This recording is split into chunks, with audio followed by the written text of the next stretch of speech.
buenas noches a todas y a todos. Estamos de vuelta en este 2025 con la serie Democracia y Elecciones. Agradecemos de nueva cuenta a la plataforma de IntelliJuris el espacio que nos brinda para seguir aprendiendo, seguir analizando y seguir discutiendo todos los temas relacionados con elecciones y democracia. Y para inaugurar el año, hoy platicaremos sobre las campañas electorales de este proceso tan peculiar único, por medio del cual se estarán renovando diversos cargos del Poder Judicial, lo que hace algunos meses parecía impensable, ¿no? Que muchos pensábamos que no iba a acontecer, pues hoy es una realidad.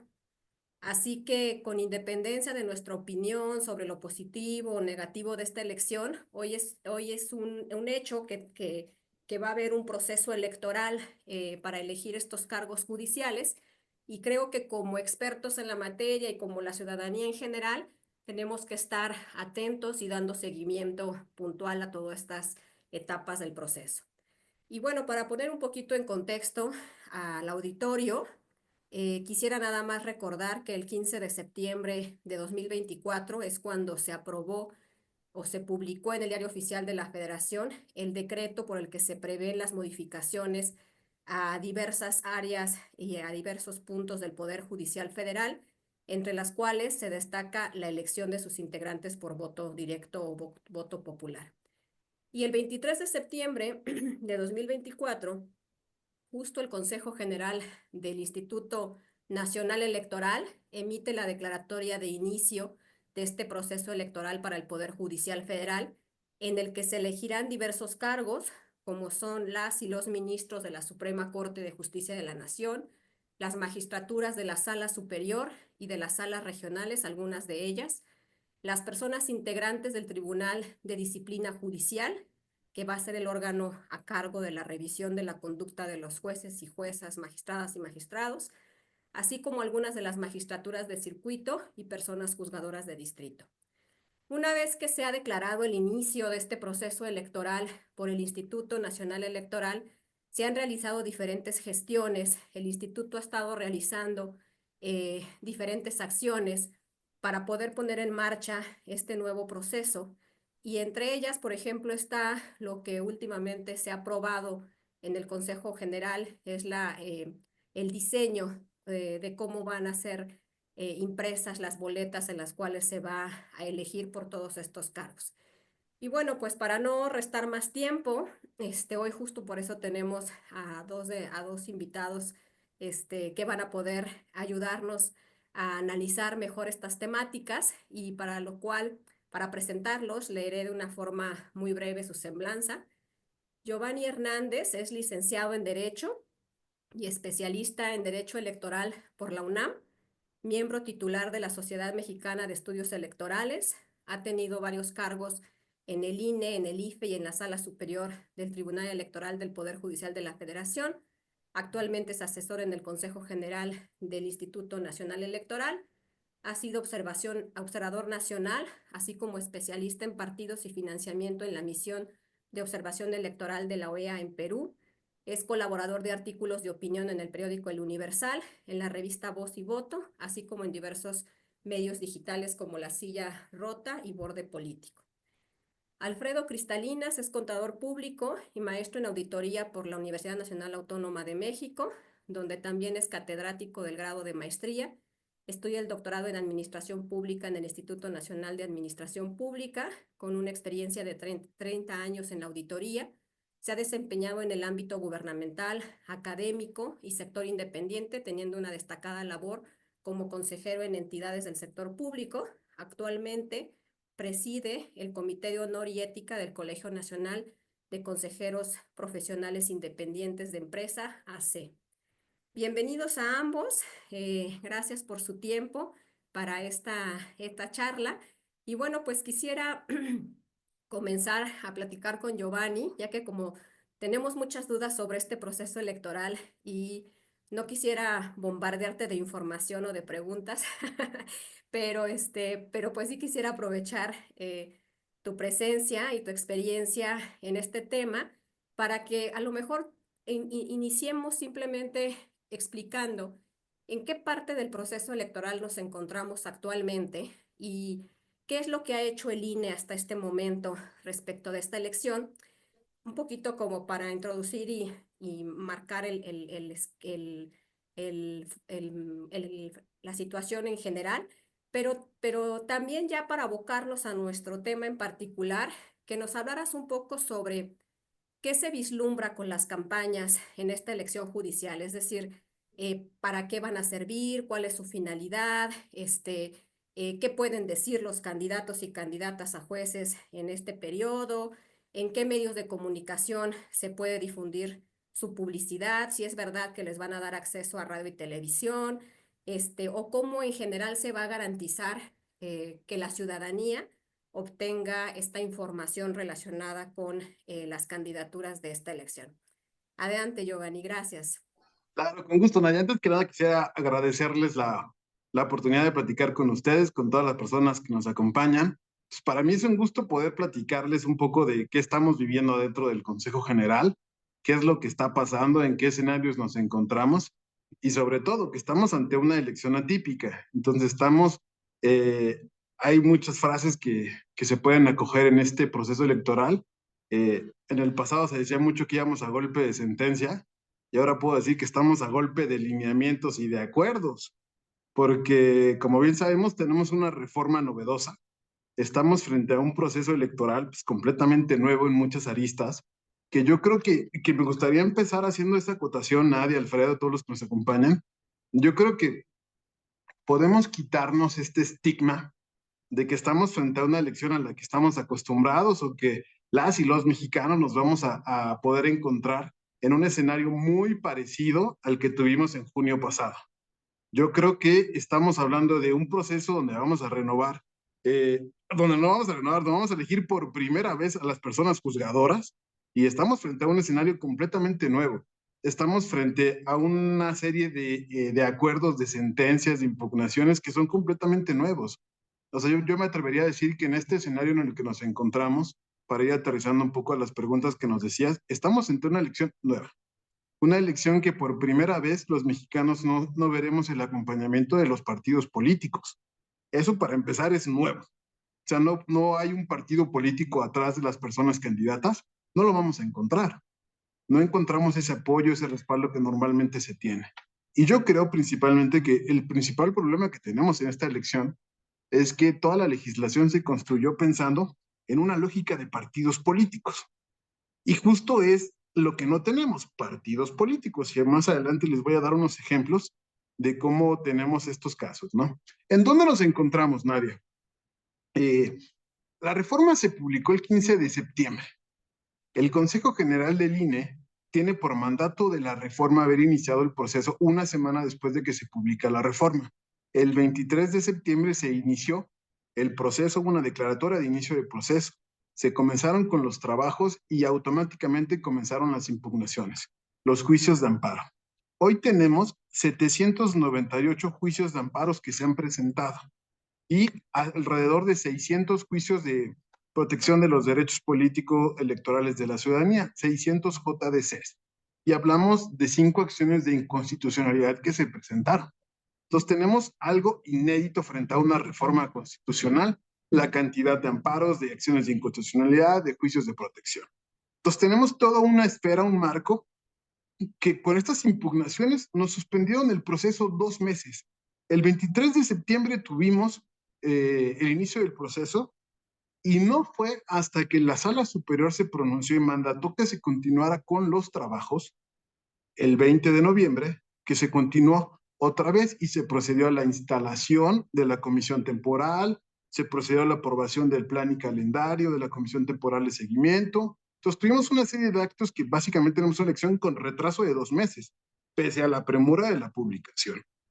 Hoy, ¿qué se ha hecho desde el Instituto Nacional Electoral?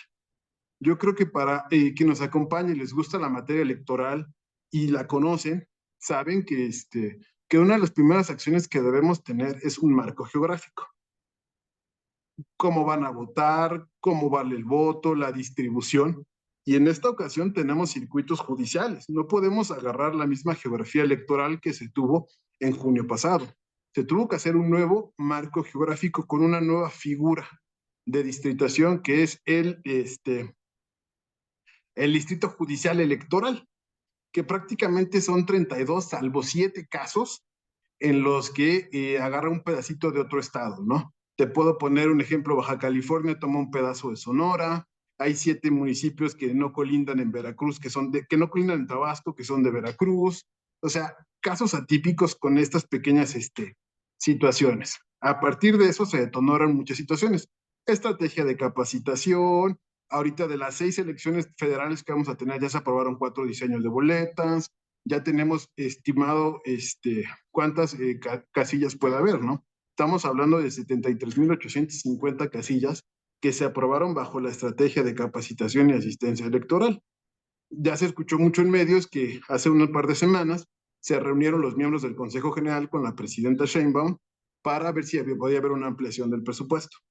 Con esta ampliación que se aprobó la semana pasada, la solicitud de ampliación, vamos a llegar alrededor de 83,200 casillas, que de todas maneras es menos del 50% de lo que tuvimos en junio pasado, que fueron 170,000 casillas. Esa es la primera diferencia. No va a haber el mismo número de casillas. ¿Por qué? Porque no se concedió el presupuesto para ello. Entonces, de ahí es lo que podemos tener, ¿no? Ya de ahí te puedo decir, se ha hecho la convocatoria de observación electoral, de visitantes extranjeros. De ahí también tenemos ya el acuerdo de la semana pasada de administración de tiempos del Estado, y la semana pasada la semana que entra, perdón, está programado para el 30 de enero que se publique un acuerdo con lineamientos para la fiscalización.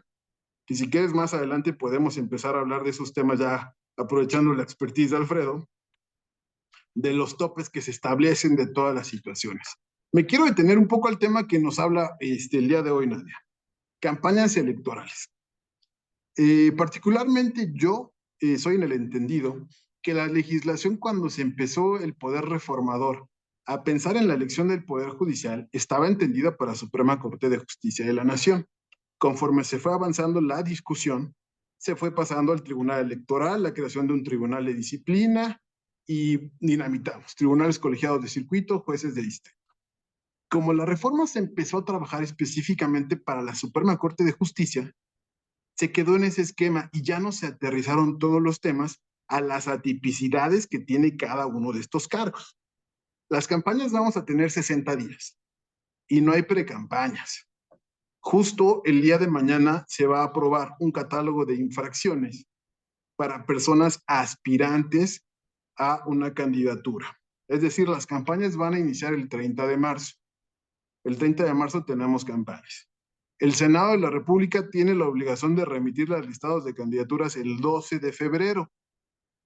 Tenemos aproximadamente 45 días donde va a haber un silencio y donde las personas que sean candidatas y aparezcan en estas listas que entregue el Senado no van a poder hablar, no van a poder hacer campaña, no van a poder pedir el voto, no van a poder hacer nada. Tenemos un periodo de intercampañas de 45 días y esta situación se va a acentuar y va a ser más complicada porque estas personas que resulten candidatas no van a tener derecho a financiamiento público ni privado. Si quieres, en otra intervención platicamos, pero más adelante vemos el tema de radio y tele, porque si no hay financiamiento público y privado, en tema de radio y tele tampoco les va a garantizar, pese a que la Constitución les reconoce el derecho a prerrogativa en radio y televisión. No lo van a tener, técnicamente es imposible. Mira, quiero poner un ejemplo.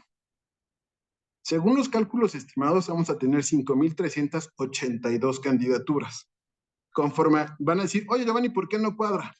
Porque conforme al listado de candidaturas, son 5,379 las que nos tienen que entregar el Senado de la República. Ahí faltan 3, las de las 3 ministras en funciones que ya manifestaron que están interesadas. En automático van a pasar a candidaturas. Ellas 3 no pasaron por este proceso de los comités ni nada. Ellas en automático tienen el pase directo a la candidatura conforme a la reforma constitucional y legal. Entonces son 5,382. Y un cálculo pequeño que quiero compartir con ustedes es que en campaña, en proceso electoral, el INE administra 48 minutos diarios en cada canal de televisión y estación de radio. y los spots duran en promedio, hay dos opciones, de 20 o de 30 segundos. Los que vemos en las campañas normales son de 30 segundos. Entonces, con estos 48 minutos tenemos 96 spots por canal o estación de radio al día, en cada canal, canal 2, canal 5, canal 7. Son 96. Pero tenemos 5,382 candidaturas. Prácticamente es imposible el acceso. Ahora, para aterrizarlo un poquito más, diario tenemos 96 spots por canal en el horario de las 6 de la mañana a las 12 horas, 11:59. 96 por un canal. Y son 84 candidaturas para la Suprema Corte de Justicia de la Nación. Les tocaría aproximadamente de 1.14 spots por día si solo fuera la elección de la Suprema Corte de Justicia de la Nación sin considerar a los otros cargos. Esto es prácticamente nada, porque si yo fuese candidato y Alfredo fuese también candidato, a mí puede que me toque en un canal de televisión a las 6 de la mañana, cuando normalmente la gente no ve la tele, y puede que a Alfredo le toque a las 8 o 9 de la noche en el mismo canal 2, cuando es horario estelar y cuando está la novela y cuando hay más millones de mexicanas y mexicanos conectados. Eso es inequitativo. El modelo de entrada es inequitativo porque no nos garantiza un trato equitativo en el acceso a radio y televisión. O sea, estas cifras son abrumadoras, porque esto se potencializa, lo que les decía, 5,382 candidaturas. Y tenemos en total un solo canal, el canal 2 de Televisa. Tiene 5,760 espacios durante los 60 días que dura la campaña. Le tocaría aproximadamente de a 1.07 spots durante los 60 días de campaña. Y no hay dinero para hacer actos públicos, para propaganda, porque no van a recibir financiamiento público ni privado. Y el legislador creó un nuevo concepto que es gastos personales, que incluye traslados y viáticos, equiparable a lo que pudo gastar un candidato independiente en el proceso anterior en campaña, que son aproximadamente 220,000 pesos. Para 60 días de campaña son 3,700 pesos aproximadamente para gastar por día por candidato. Entonces prácticamente no van a poder. Entonces es una situación muy complicada. Tenemos unas campañas sin dinero, sin espacios y sin la capacidad de hacer promoción. Esa es la preocupación, justo.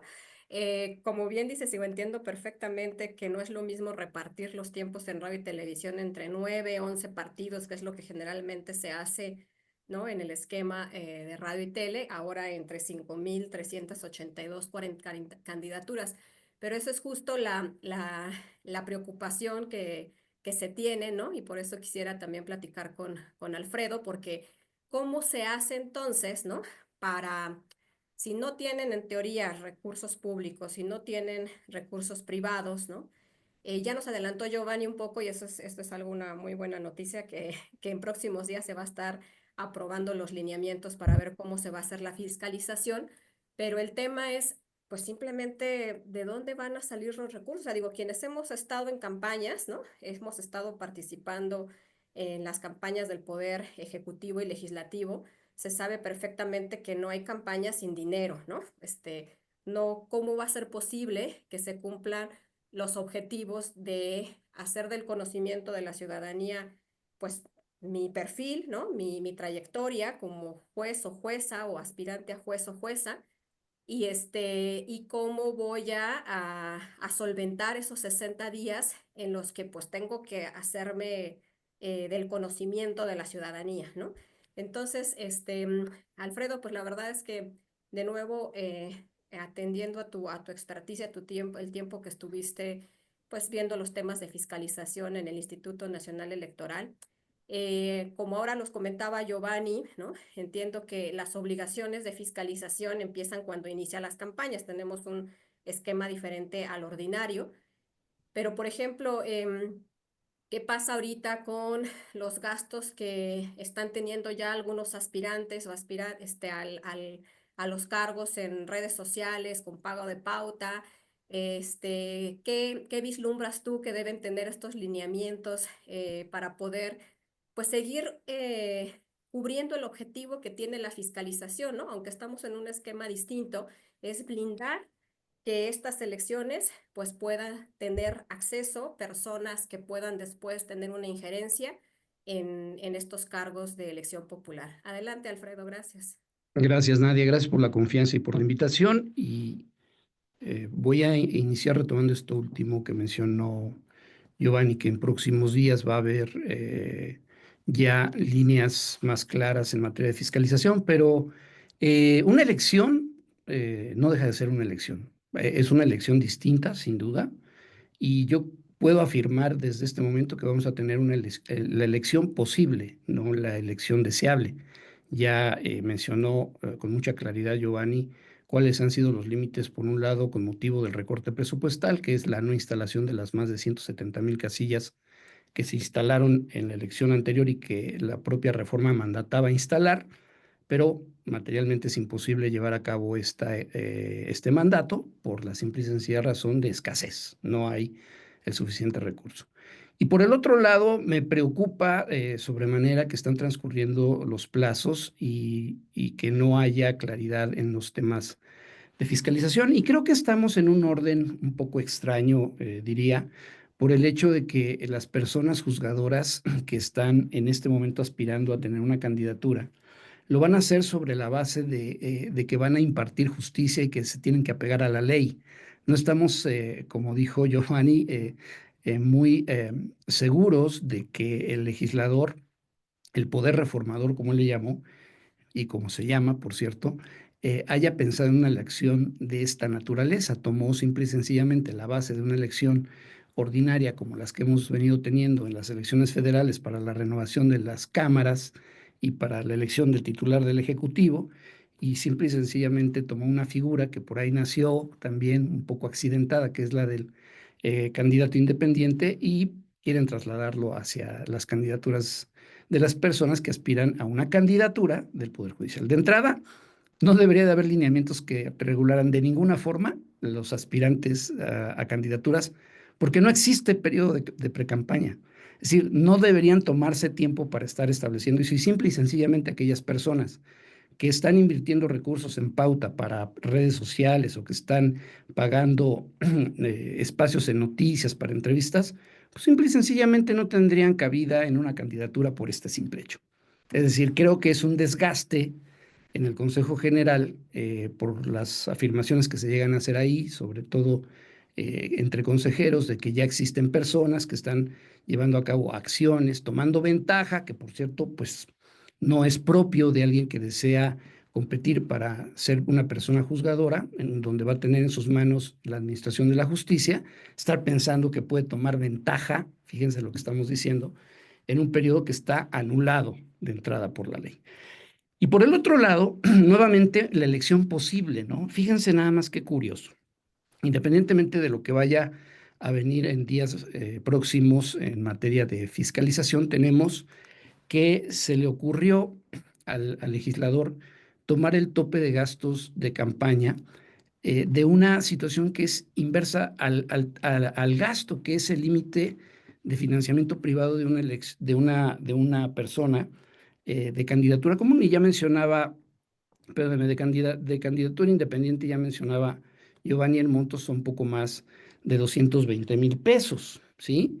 Pero esto es en principio, de acuerdo a la interpretación que yo hago de la reforma, esto es para cualquier tipo de candidatura. Es más, es el límite superior, es el límite máximo de ingreso y que por lo tanto pues, se convierte en gasto. Tú no puedes gastar más de lo que ingresa en principio, o no deberías, porque luego entonces se tendría que interpretar como una discrepancia, ¿no? Ahora, voy a esto de los 220,000. Fíjense nada más, una elección de ministro se parece mucho a una elección de una lista uninominal, que puede ser justamente la de presidente de la República o a la presidencia de la República. Un dato, en las campañas electorales para presidente de la República en el proceso anterior, las candidatas, el promedio de candidatura de los gastos en los que incurrieron quienes estuvieron en la candidatura, claro, por 90 días, ¿no? haciendo una operación, sumando los topes, perdónenme, los gastos que reportaron en el CIF solamente de viáticos y pasajes de las dos candidatas y el candidato a la presidencia, y luego dividiéndolo entre 60 y dividiéndolo entre 90 y multiplicándolo por 60, en realidad el gasto, claro, ellos cuentan con una estructura que es el partido que se los da, pero para recorrer el país en 60 días, estos candidatos a magistraturas tendrían que invertir poco más de 800,000 pesos en los 60 días. Porque como ya hizo el cálculo Giovanni, pues 3,000 pesos no les van a dar para estar recorriendo el país si quisieran utilizar este rubro de gastos personales que incluye viáticos y pasajes. Que por cierto, pues es un rubro nuevo que estaríamos esperando que el INE, el Consejo General, a partir de lo que les proponga la Comisión de Fiscalización, pues haga un desarrollo puntual y establezca un catálogo de cuentas para esos efectos y, por cierto, establezca un sistema para el registro de esas operaciones. Pero aquí resulta un problema todavía aún mayor. Estos candidatos que no tienen financiamiento público, que únicamente pueden disponer de su propio recurso, pues van a caer en la necesidad de utilizar sus cuentas bancarias seguramente, ¿no? Porque me parece que un punto importante de la fiscalización tendrá que ser la trazabilidad del dinero y por eso me parece que no se deberán permitir operaciones en efectivo, sobre todo por el tema del origen, porque hay inquietudes y seguramente aquí entre el público habrá alguien que pregunte si hay riesgo de que el dinero del narco entre en estas campañas. Y yo les puedo decir, bueno, en principio, por ejemplo, para el tema de la promoción está muy acotado. Pues no va a haber bardas, no va a haber espectaculares, sí va a haber material impreso y hoy preguntaba con el equipo, ¿y es posible que manden a hacer carteles y los estén pegando en todas las bardas? Y la otra pregunta es, bueno, ¿y sí, quién las va a pegar? ¿Van a pagar personas? ¿Va a haber una figura de reconocimiento por actividad de apoyo a este tipo de candidatos? En los partidos políticos se llama REPAP, aquí no sé cómo le vayan a llamar, porque una persona que va a ser candidata a justamente alguno de los cargos del Poder Judicial no va a contar con recurso público, va a tener que usar sus propios recursos, va a tener que pagarse sus propios servicios y, pues, en su caso, habrá que esperar si el INE va a considerar el pago a las personas que les van a apoyar justamente en este tipo de difusión propagandística, ¿no? Porque si hay un rubro en la ley que habla de propaganda, ¿no? Y cómo se puede hacer, incluso que pueden hacer uso de las redes sociales, pero no pueden pautar, que pueden hacer propaganda electoral mediante escritos, publicaciones, imágenes, grabaciones, proyecciones, expresiones. Esa parte sí la tienen que pagar. Y no sé si vayan a entrar a todo el régimen de elaborar contratos, registrar pólizas, comprobar los gastos como tradicionalmente se comprueban, porque entonces estaríamos con un todólogo. Ellos no tienen estructura. Van a tener que pagar entonces contadores, van a tener entonces que pagar a los especialistas que desarrollen contenidos, van a tener que pagar a las empresas. Es decir, es un tema complejo, porque vas a tener un candidato que si va a tener que cumplir obligaciones en materia de fiscalización, prácticamente en el mismo sentido que lo hicieron los candidatos independientes, pues te tengo noticias, van a tener muy poco tiempo para hacer campaña, van a emplear muchos recursos digamos, en los actos periféricos administrativos que poco tienen que ver con la promoción personalizada. Y sí creo que uno de los elementos importantes de la fiscalización es justamente el origen del dinero, ¿no? El tema de los topes de gastos de campaña ya de entrada son un problema, incluso en las campañas normales, en las campañas electorales. En algunos casos se ha dicho que sí es mucho, en el caso del gobernador del Estado de México o la gobernadora del Estado de México, en otros que sí es poco, en el caso de Quintana Roo, porque no hay un estándar. Hoy este límite de 220,000 para cualquier tipo de elección, porque no sé si Giovanni nos puede decir si están planteando que faltan pocos días en irlo haciendo gradual, es decir, para ministros 220,000, magistrados 150,000, sería un error, y sería un error garrafal justamente por lo que acabo de mencionar, porque no existe la cantidad de recursos suficientes para hacer este tipo de ejercicio. La otra es que me podrán decir, bueno, es que no todo lo van a tener que pagar. Si los invitan los medios de comunicación, el ejercicio periodístico, se garantiza que están invitando a todos, lo pueden aprovechar, sin duda. Pero aquí el punto es que en el caso de los partidos políticos, por ejemplo, en una boleta electoral, a muchas personas le dicen, tú vota por estos emblemas o por estos colores. Y puede llegar a ser más fácil el tipo de propaganda o promoción que se va a hacer. Hoy, como están pensando la propaganda para la utilización de los tiempos de radio y televisión, es lo posible nuevamente, porque sería imposible hacer propaganda personalizada de los más de 6,000 candidatos que seguramente van a tener. Lo van a hacer de manera general para invitar a los votantes a que acudan a las casillas.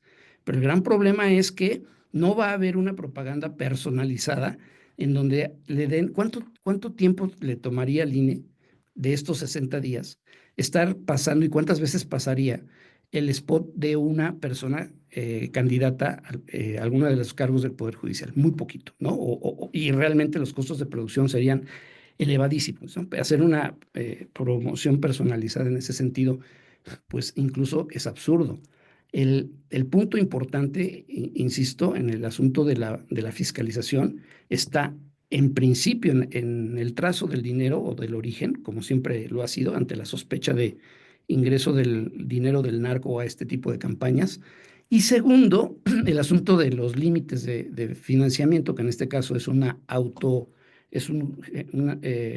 aportación del propio candidato, y sobre todo los montos que son verdaderamente bajos para poder llevar a cabo una campaña. Y no estoy pensando en una campaña, digamos, ordinaria, porque caeríamos en el mismo sentido, sino simple y sencillamente de los gastos personalizados, de los gastos personales, discúlpenme, que obran en la reforma. Ese es, digamos, de bote pronto lo que podríamos decir, independientemente de las preguntas que vayan saliendo. Sí, gracias, Alfredo.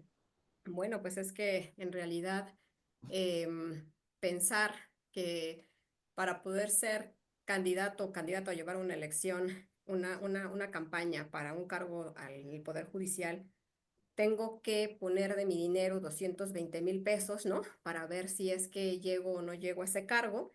Y luego que esos 220,000 pesos como máximo, digo, ya estamos hablando de del máximo que marca la ley, me pueda servir para los traslados, los viáticos, los gastos personales y para la publicidad, pues sí, se ve complicado, pero además creo que lo más perjudicial es que al final vamos a llegar a este tema de poca difusión y de conocimiento por parte de la ciudadanía, ya sea para que puedan acudir a votar o para que puedan emitir un voto consciente o razonado, ¿no? Que es lo que se espera con esta elección. Pero ya metiéndonos un poquito, como decía Alfredo hace un rato, en el tema de pues de las personas que se están adelantando, ¿no? De este periodo de intercampañas, bueno, digamos, le podemos llamar de esa manera, previo a las campañas que ya dijo Giovanni que va a haber de 45 días entre que se define quiénes son las candidaturas y el inicio de las campañas, pues obviamente nos vamos a enfrentar, como ya lo hemos estado viendo, con todas estas problemáticas de personas que van a empezar a quererse posicionar de manera previa, ¿no?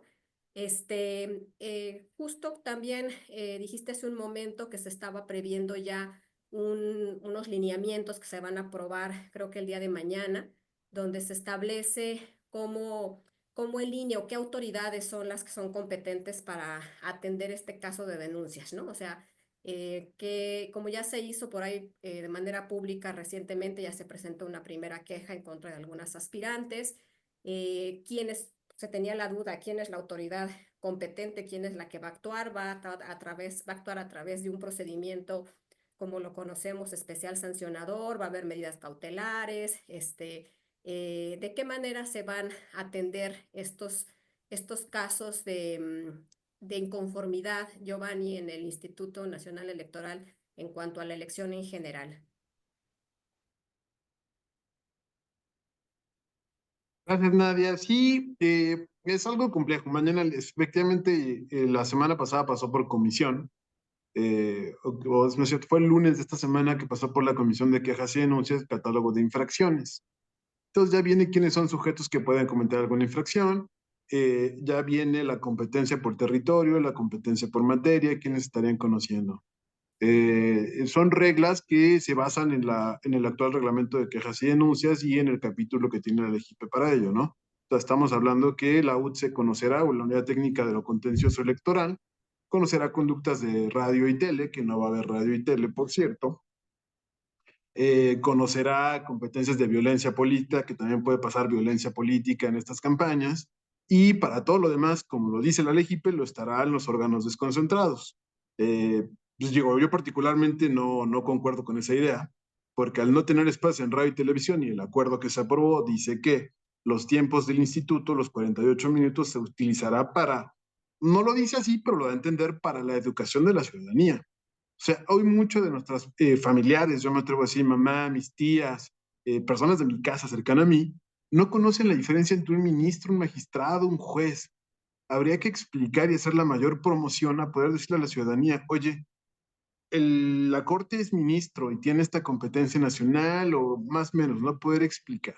Los tiempos se van a utilizar para eso, para explicarle a la ciudadanía cómo se va a votar, por quiénes van a votar, qué hace el ministro, qué hace el magistrado, qué hace el juzgador de distrito, ¿no?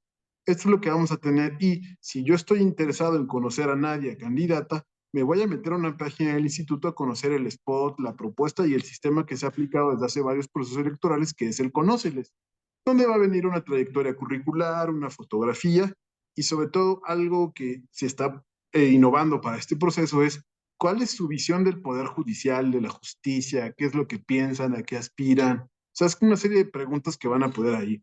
Efectivamente, pues, es un periodo muy corto de difusión.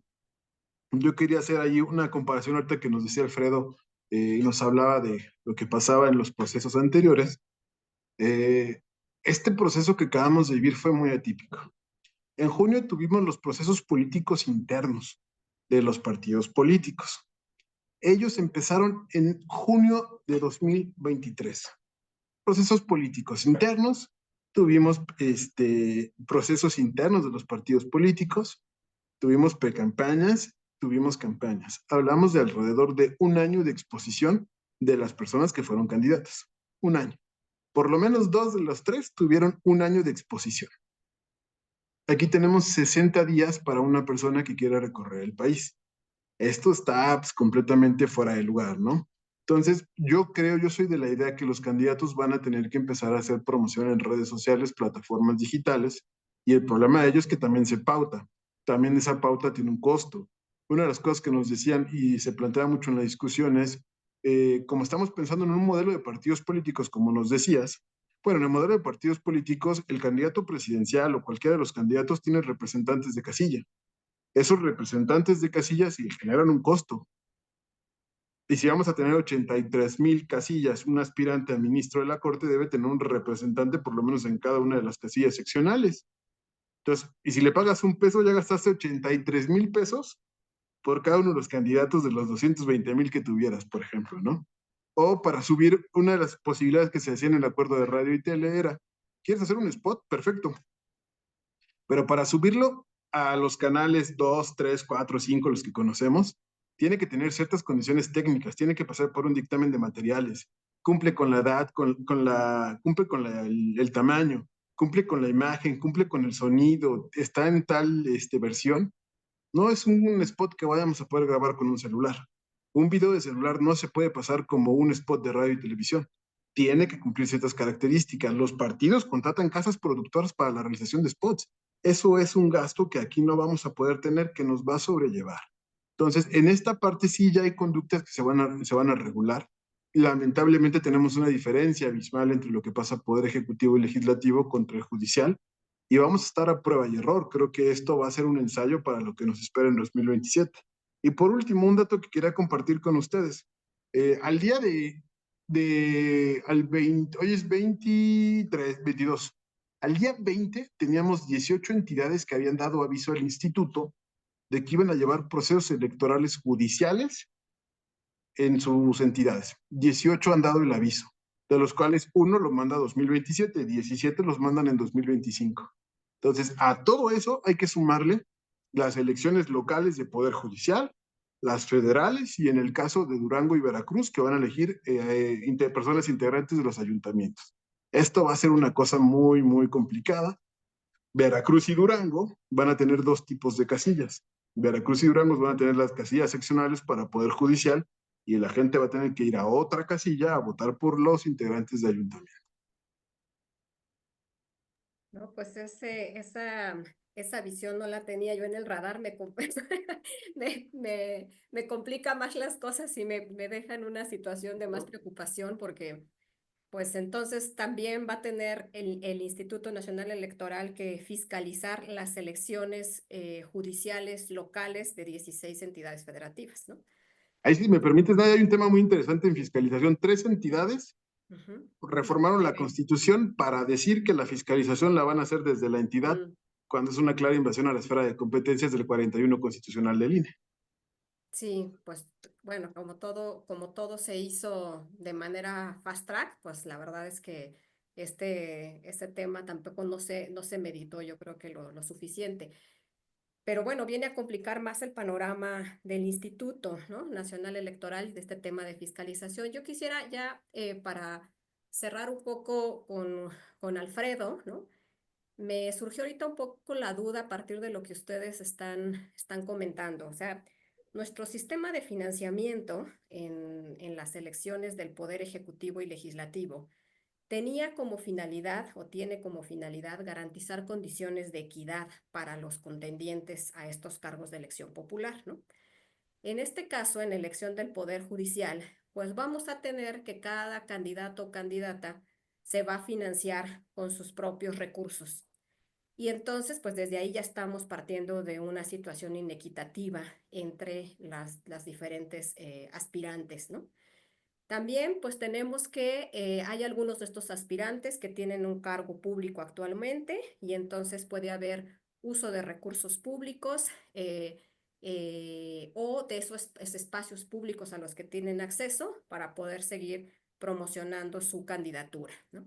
Entonces, Alfredo, bueno, yo estaba pensando en este momento, ¿no? Que si yo fuera candidata o candidato, estaría pensando en presentar un juicio ciudadano, pues para que me den condiciones equitativas en la contienda y derecho por lo menos al financiamiento privado, porque cómo me voy a postular a un cargo de elección popular pensando cuál fue el motivo de la reforma y cuál fue la finalidad de la reforma, supuestamente que cualquiera de nosotros pudiera aspirar a ser juez o magistrado de colegiado o magistrado de una sala regional, pues entonces estamos partiendo de personas que probablemente no tienen un sueldo, ¿no? Alto como para poderse financiar una campaña. Y entonces, pero al final todo esto va a causar condiciones de inequidad entre los diferentes aspirantes al cargo de elección judicial, podemos llamarlo. Y en su caso, obviamente, prever sanciones rígidas o extremas como las que hemos visto también en el caso de las elecciones al Poder Ejecutivo y el Legislativo, de intervención de recursos públicos, ¿no? Se sanciona a veces con la nulidad de la elección, ¿no? El tema de pérdida del registro de la candidatura, más aún si se tuviera también comprobada la posibilidad de que haya recursos, ya sea del crimen organizado, como lo comentabas hace un rato, o de intereses privados, como son empresarios, ¿no? Que probablemente tengan cierta interés en que algún juez o jueza determinado llegue a un cargo. ¿Cómo ves este segundo panorama, Alfredo? Pues complicado y delicado, te voy a decir, porque de por sí tampoco creas o crea nuestra audiencia que el financiamiento público es equitativo o es igualitario más bien entre los partidos. Hay partidos que reciben mucho dinero por la fórmula de distribución de la prerrogativa en dinero, también muchos espacios de televisión, y otros que reciben menos, eso dependiendo del número de escaños que tengan en la Cámara de Diputados. Es decir, este tema de la cantidad de dinero que reciben los partidos para gastar pues pone una situación que no es igualitaria y así está diseñado y así ha estado por mucho tiempo. En el caso de las candidaturas a personas juzgadoras, como bien lo comentas, pues ya entra en un terreno del patrimonio personal, es decir, hasta dónde va a permitir la regulación en materia de fiscalización que una persona se apalanque, pida prestado, se financie y cuáles van a ser las fórmulas un poco para compensar esto que es, bien mencionas, la falta de recursos para llegar a los límites que están establecidos en la ley. Habrá quien los tenga por ahorros, por patrimonio, por lo que quieras, y habrá quien no los tenga. La pregunta es, ¿los puede conseguir? ¿Hay manera de que haya un ejercicio de financiamiento de alguna forma lícita de las que están previstas, ya sea la banca, ya sea un préstamo prendario o hipotecario o lo que fuere, si ese fuera el interés? Pero por el otro lado, a mí me parece que es una invitación amplia y de verdad no, espero que lo tomemos con prudencia a la simulación, porque cuando las reglas son en materia de fiscalización tan restrictivas, lo que ocurre es que empiezan a establecerse mecanismos de simulación que hacen o que no se bancaricen y no se identifiquen plenamente el flujo del dinero por el uso de dinero en efectivo, en cash, o bien porque hay aportaciones. Aquí no se permiten las aportaciones de ninguna naturaleza de terceros, ni en especie, ni en dinero, ¿no? Pero, como bien comentas, ¿qué tal si una persona juzgadora no tiene los recursos y recurre a préstamos bancarizados? Sí, pero recurre a préstamos o de la banca, si es que se va a permitir, o prendarios o hipotecarios, o bien préstamos personales eh, pues bien documentados, podríamos decirlo, ¿no? Si no es el caso, entonces aquí hay un problema de, bien lo mencionas, de inequidad, hablando financieramente, ¿no? Habrá quien diga, bueno, es que también ganan más las ideas que el dinero. Bueno, ha sido una premisa que algunos han sostenido, sobre todo de aquellos que no tienen dinero, pero en realidad las elecciones y la penetración al electorado se hace con dinero, por propaganda, por difusión. Y otro problema que yo advierto justamente es que las boletas van a tener tantos nombres que vas a tener que tener lectura rápida, ¿no? Entonces, para identificar, a lo mejor tú ya decidiste que te hiciste el ejercicio ciudadano de documentarte, etcétera, y vas a ver una lista con 92 máximo candidatos a ministros, ¿no? ¿En dónde está el por el que iba a votar? Y eso, pues, evidentemente genera una complicación. ¿Cómo hago como candidato a persona juzgadora que la ciudadanía sepa de mí, que me conozca? No basta con las firmas que recolecté de mis vecinos para ir a presentar mi solicitud. No basta con eso. Entonces, sí se ocupa dinero. Ahora, la fiscalización forma parte de la calificación de la elección. Es un tema importante que hay que decir. Y para eso, para que se pueda fiscalizar, se tienen que rendir cuentas. Si no puede haber fiscalización si no hay rendición de cuentas. No hay, al día de hoy, reglas claras en materia de fiscalización. Dice Giovanni que más adelante van a venir. No sabemos si van a usar el CIF, que la verdad, ya quienes lo hemos venido usando por muchos años, ya para nosotros ya es fácil, pero ellos que lo van a ocupar quizá por única vez en su vida, pues va a ser imposible, va a ser muy difícil. Que no, que sea como se hizo muy al principio en 2015 cuando se empezó la fiscalización en línea a través de macros de Excel. Bueno, tiene sus complicaciones muy grandes. Más de 6,000 informes se tendrían que estar recibiendo. No sabemos si va a haber fiscalización concomitante, es decir, que se vaya desarrollando durante los 60 días de campaña y en todo caso tendrán que presentar avisos sobre eventos que tengan. Oye, voy a tener una entrevista en tal lugar, o lo van a estar monitoreando en el INE desde sus oficinas centrales con las herramientas que tienen para el monitoreo y levantando sus actas. Y lo digo porque en el calendario de la fiscalización electoral pusieron como fecha para tener disponible el sistema en el cual van a registrar el 21 de junio, ¿no? Y la elección es el 1 de junio. Evidentemente son plazos largos, estoy seguro que se van a anticipar, pero hay una incertidumbre. No se sabe en este momento si se va a utilizar un sistema, qué nivel de registro se va a ocupar, qué nivel de documentación de operaciones se va a ocupar. Y aquí hay una pregunta que voy a tomar de la audiencia de Silvia, me parece, Silvia Parral, que dice, si los participantes van a poner de su dinero para promoverse, ¿ese dinero es materia de reporte en alguna autoridad hacendaria? Claro que sí. porque todo lo que entra en sus cuentas bancarias o sale de sus cuentas bancarias, pues tiene digamos, una marca que tiene que ver con aspectos fiscales. Por el monto probablemente no, pero algo que sí les puedo decir es que en tanto una persona participa en un proceso electoral como este y lleva a cabo gastos y tiene una actividad profesional o personal o sueldos y salarios, no son deducibles. De ninguna forma son deducibles, porque estos gastos no tienen nada que ver con su actividad.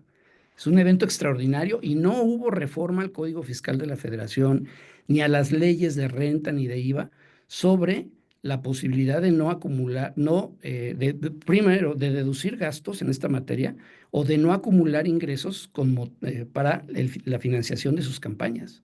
Pues claro que va a tener un impacto.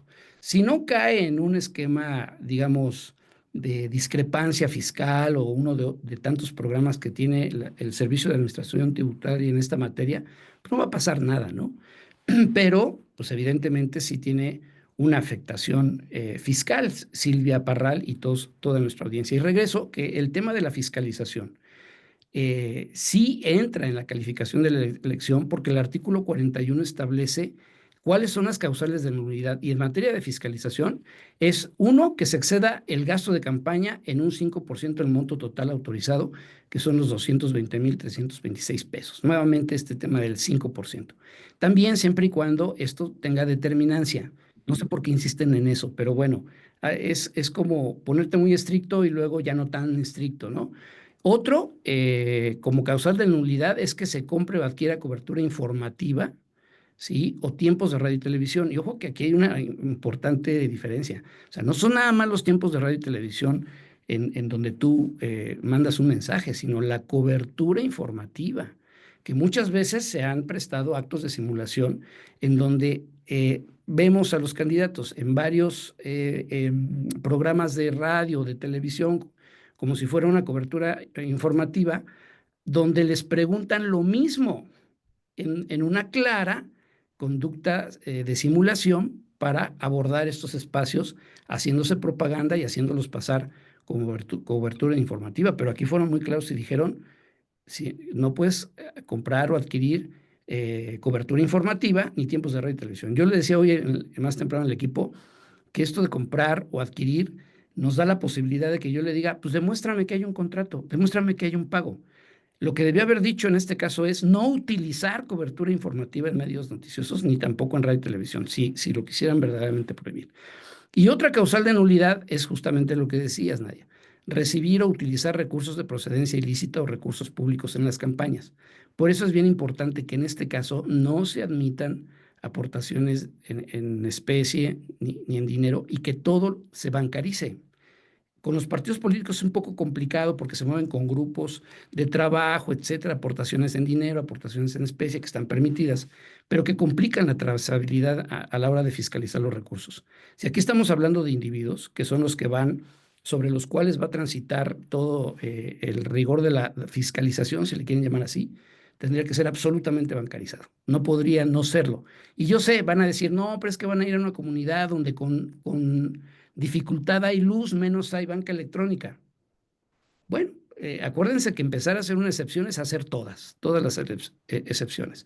Entonces, sí creo yo que en este momento quizá no tenemos, como no tenemos aún reglas claras en materia de fiscalización, pues este abordaje se vuelve un poco incompleto, sobre todo a la luz de que ya se mencionó muy al principio, esta es una elección sí inédita. Yo les decía, una elección no deja de ser una elección, tiene sus complicaciones sin duda, pero algo en lo que estoy seguro es que el oficio que tiene el INE organizando elecciones, instalando las casillas, designando funcionarios de casilla, capacitándolos, poniendo las urnas, recogiendo los votos, contando los votos, y luego la fiscalización, lo van a hacer, lo van a hacer.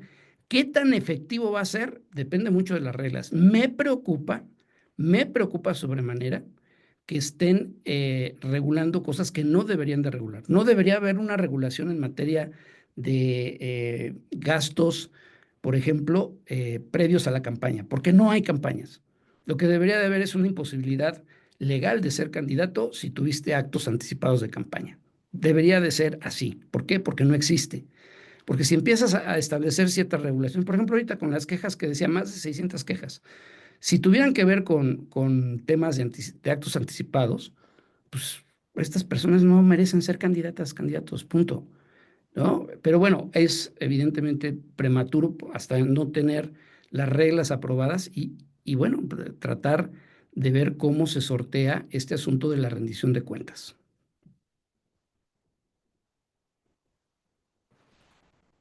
Tu micrófono, Nadia. Tu micrófono, Nadia.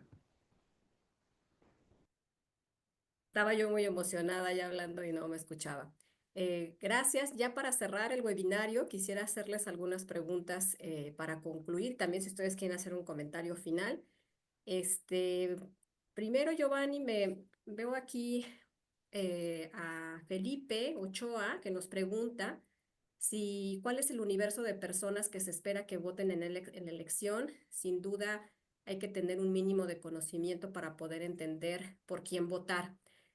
A raíz de esta pregunta, yo quisiera pues que aprovechamos este foro para que tú nos puedas dar información sobre dónde puede la ciudadanía acudir a revisar los perfiles de las candidatas y los candidatos una vez que se registren, qué tipo de difusión. Me entiendo que los tiempos de radio y tele que tiene el instituto van a ser destinados para estos fines también. Y bueno, también hay otro comentario más adelante, creo que de José Martín sobre, no, perdón, de Carlos Ibáñez, manifiesta como su preocupación de que si en el ámbito federal hay tantas dudas, pues qué va a pasar con los poderes judiciales locales, ¿no? Entiendo también que el INE pues va a emitir algunos lineamientos también para las elecciones locales o no va a haber coordinación en ese punto. Si nos pudieras dar brevemente esta información. Adelante. Claro, con gusto, Nadia, ya para cerrar. Mira, atendiendo lo primero, eh, este proceso igual va por etapas. Hay que llamar la atención que ese es un proceso donde el registro de candidatos no lo hace el Instituto Nacional Electoral. El registro de candidatos nos los van a dar tal cual y la solicitud fue con el Senado de la República, los comités de evaluación y los comités de evaluación al Senado, y el Senado nos va a dar el listado, ¿no? Esa es una tipicidad. Una vez que tengamos los listados, entonces sí podremos empezar a generar muchas estrategias de difusión de quién es la persona. Hoy no sabemos quiénes son los que van a llegar a la boleta, quiénes son las personas candidatas. A partir de este momento que nos llegue la información, va a funcionar el sistema Conóceles, se va a activar otro link para que puedan ver los promocionales de, bueno, los spots que ellos quieran dar, los mensajes que quieran dar, y se va a empezar con la difusión de radio y tele una vez que comience la campaña el 30 de marzo. La verdad es que no está tan descabellado el asunto.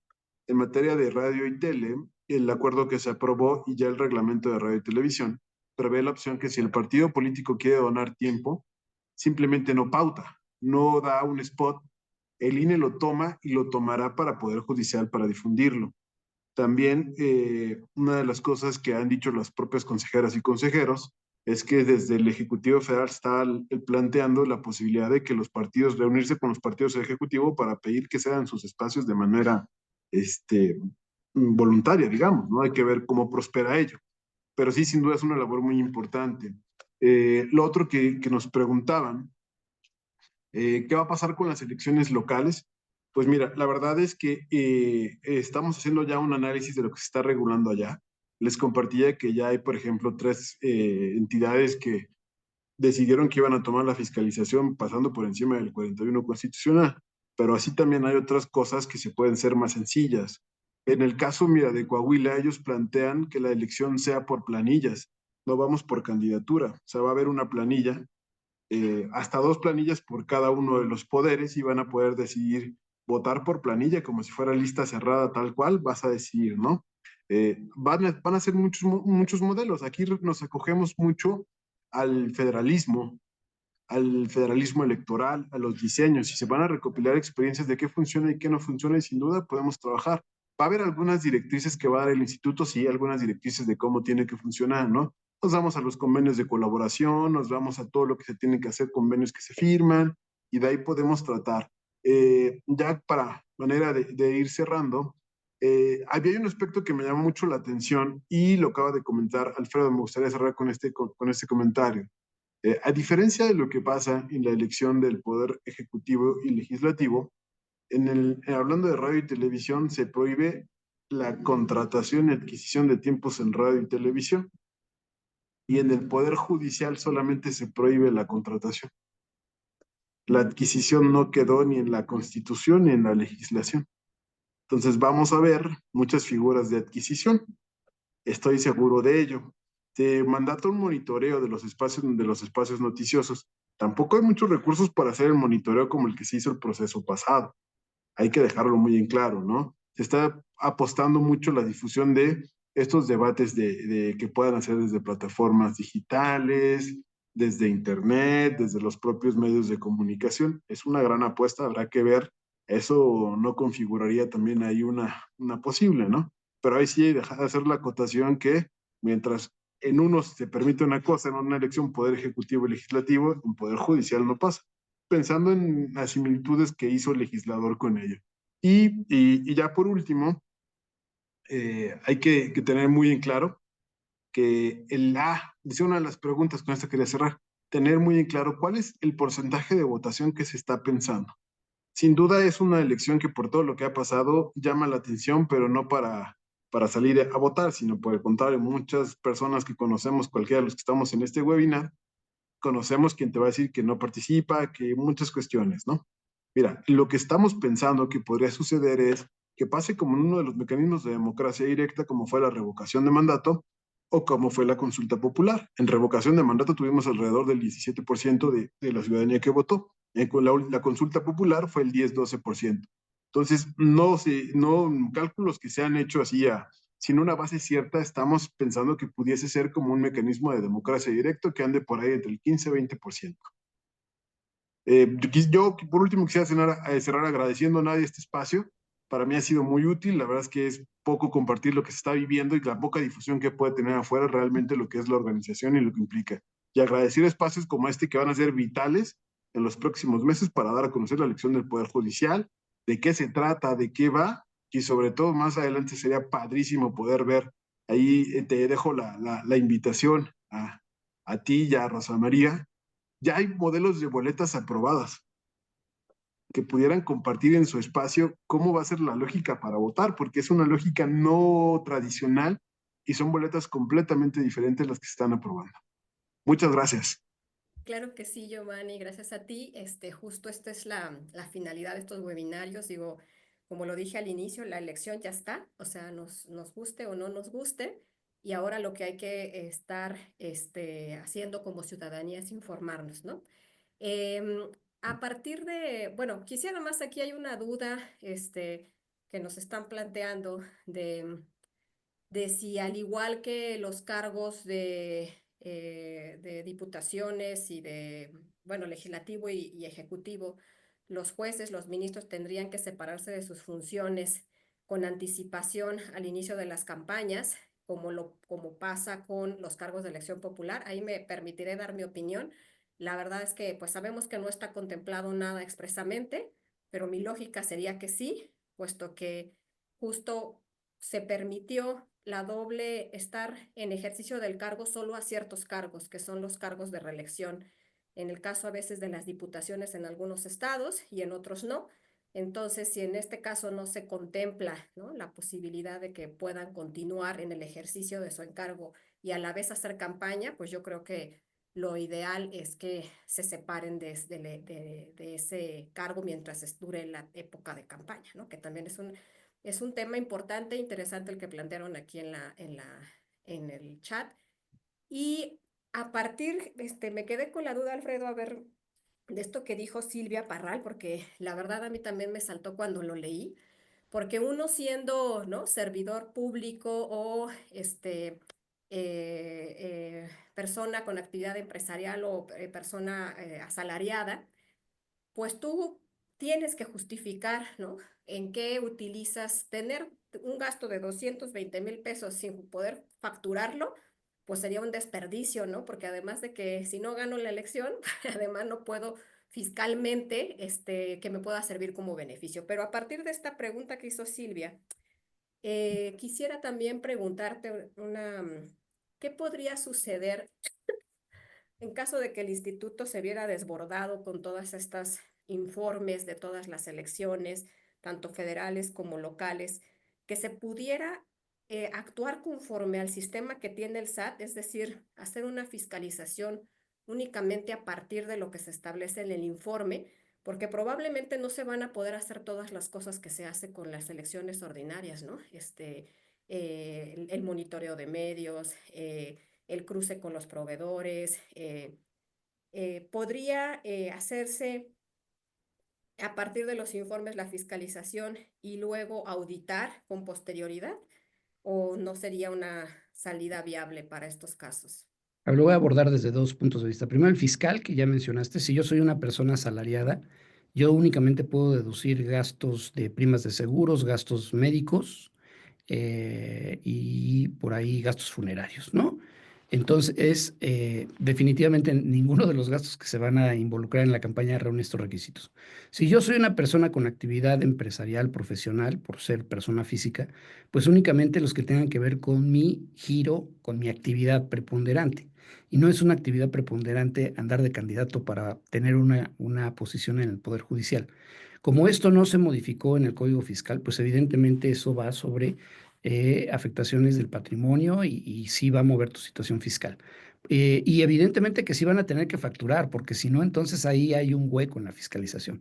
Sí van a tener que generar su facturación. ¿Qué pasa con personas, no sé si se presenta el caso, que no tengan RFC porque en su vida han tenido necesidad, ¿no? Seguramente no tendrían que ser candidatos, pues no reunirían un requisito, ¿no? Pero como sea, sí tiene un impacto en materia fiscal. Y el otro abordaje tiene que ver con si será posible, si se verán desbordados.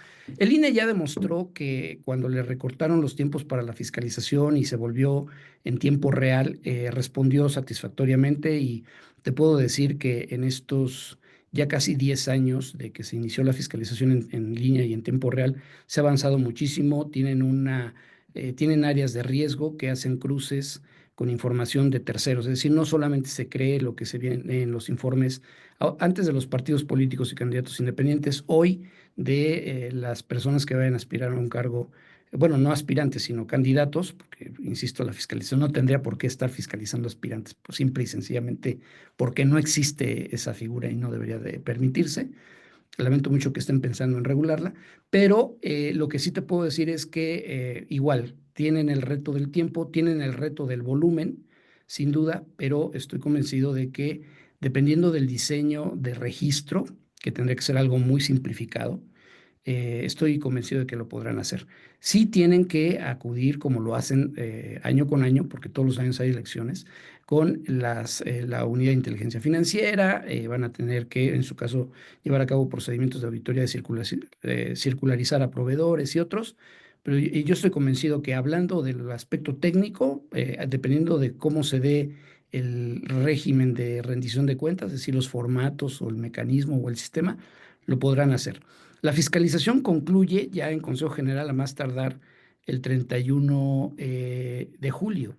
Entonces, sí van a tener que, desde mi punto de vista, abordar la fiscalización acompañando los 60 días, porque aunque dentro del proceso de fiscalización tienen un periodo del 1 al 15 de junio para revisar los informes de ingresos y gastos, es decir, una vez presentándose, lo que sí podrían ir recopilando, como ya comentó Giovanni, es información a partir del monitoreo. Robusto, ¿no?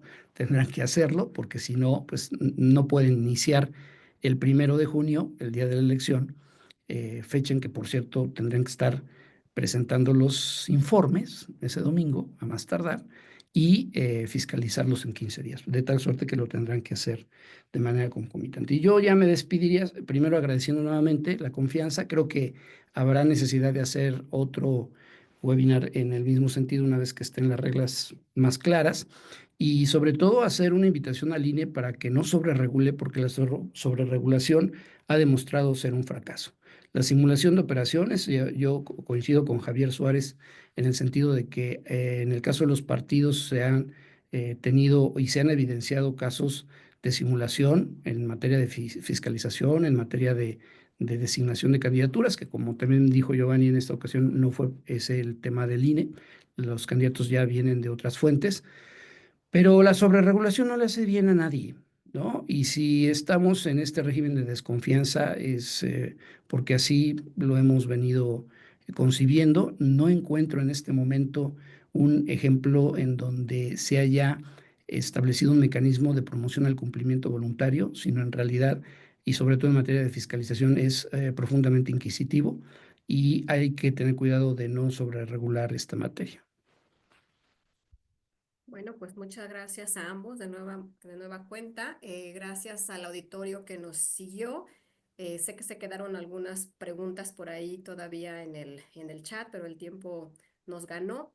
Sin duda tendremos que continuar con estos temas porque faltan muchos otros sobre cuál hablar, como entre esos como de cómo se va a llevar la jornada electoral, pero iremos avanzando conforme vayan también avanzando las autoridades. Buenas noches a todas y a todos y nos vemos el próximo mes en esta serie de democracia y elecciones. Hasta la próxima.